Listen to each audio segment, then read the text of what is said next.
So this is sound mirror. Up and down the coast around here you have many objects very similar to this. There's one that's not just far away from me. If you follow the cliffs, you keep going down, way over the rise on the side of that fence, Samphire Hoe, which is another story in itself. I'm not going to that. But above there, there's another one of those. I've been round to take some photos, but it's a sound mirror. It's a precursor to radar. So basically, they were made out of concrete. This is a steel one that is made by a chap called Martin. I'll soon tell you his surname in a moment or two. But basically, he constructed this in relation and partnership with the Royal National British Legion and Dover British Legion. And the old idea is sound would come into the ear. It would essentially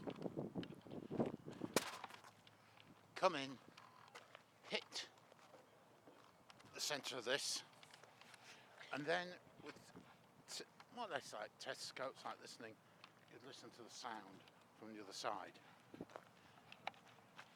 To what I gather, it did work in a fashion. Essentially, the sound was coming in, hitting the centre of this, and I love this, where you've got the men, 4 or 5 men, looking towards the sound as it's coming in the distance. But I think what happened was so often, by the time they made sense of what was coming in, by the time they'd realised what was taking off, it was not far off upon them. But it worked rudimentary.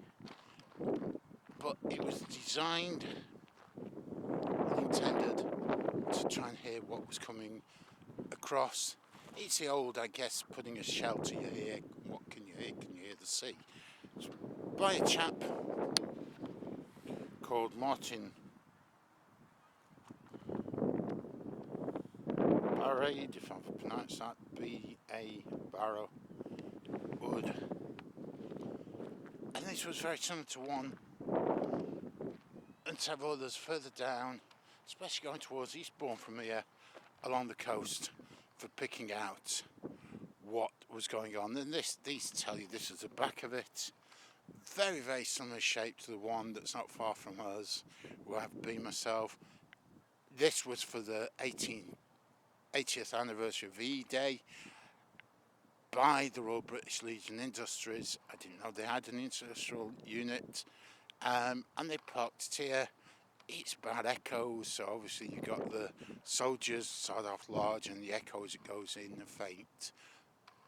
In memory of the fallen, but all of those who served those amazing battles and the sadness of them.